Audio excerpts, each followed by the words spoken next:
This, my friend, is my new Android smartphone, the Samsung S20 FE, or Fan Edition as it's known. Now, this is the non-5G version. This one's got the Qualcomm SM8250 chipset in it, and I've got to say, it's absolutely wonderful. Let's take a step back. If you've watched my channel for any length of time, you'll know I don't do much phone content, and that's really because for the last several years I've had bottom of the ladder Motorola Android smartphones that were okay for day-to-day use, but nothing special. They didn't have great cameras, they weren't that good at games, and didn't have much memory for lots of different apps. What these phones were, though, was great value for money. My last phone, the Motorola Moto G5, I bought from Argos in 2017, about 4 years ago, SIM-free for under £150. And it's been a great phone, but it wasn't special. And perhaps using these mediocre phones extinguished in me the enjoyment of using high-end mobile operating systems, because previously I'd always had very nice Android phones with all the benefits that entailed for that particular time.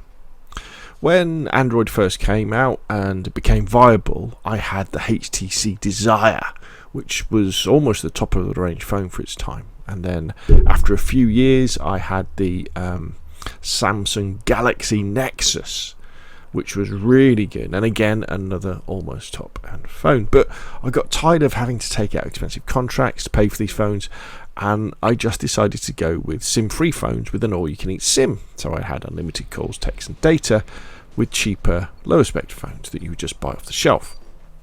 So if we now jump to the present day, my Motorola Moto G5 is still working, but it's got a really cracked screen protector. And what has been happening is that my SIM, my unlimited calls, text and data SIM from Virgin, has gradually been getting more and more expensive. It's up to £30 a month now. So when an offer popped through from Virgin stating that for the same price, with no extra upfront cost, I could switch to a 3-year contract and have a brand new S20 FE, I dived into the reviews and discovered that, hey, this was a pretty good phone, and decided to make the switch. To say I'm pleased with this phone is a massive understatement. My version has got 60GB of memory and 128GB of storage, and with all my normal apps installed and quite a few more, I'm only using half of the memory and about a third of the storage. I've got a spare 32GB SD card plugged in as well, but I don't really think I'll need it. The battery life is stunning. I take it off charge at about 7 o'clock in the morning, and I get home at about 6 o'clock in the evening, and it's normally still got 50% left in it after a full day at work. The screen is 6.5 inches, super crisp. It's 1080 by 2400, but what makes the real difference is that it's rated at 120 Hz, and this is while it feels so smooth. It's kind of, when you pick up an iPhone and you scroll on iPhone and they're really smooth, and they do some tricks by turning the home screen into photos, don't they, so smooth.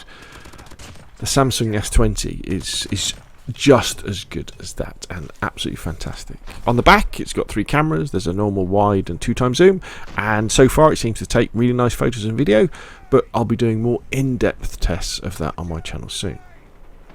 The only thing that I was worried about the S20 FE was that the version I got, the non-5G version, has a slower processor than its posher 5G brother. But I shouldn't have had any concerns at all, because even demanding games like Call of Duty or PUBG Mobile run beautifully at high frame rates and high resolutions.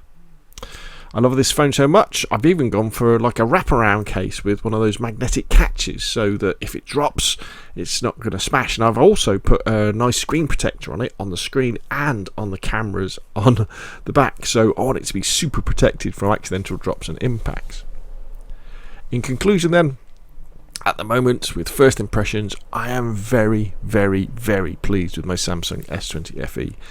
It looks great, sounds great, has a great battery life and great performance, and well, I can't wait to bring you more content about this phone over the next coming months. Highly recommended. Well, thank you very much for watching. If you enjoyed the video, hit like. If you want to see more of the same, press subscribe, and I will of course see you again soon.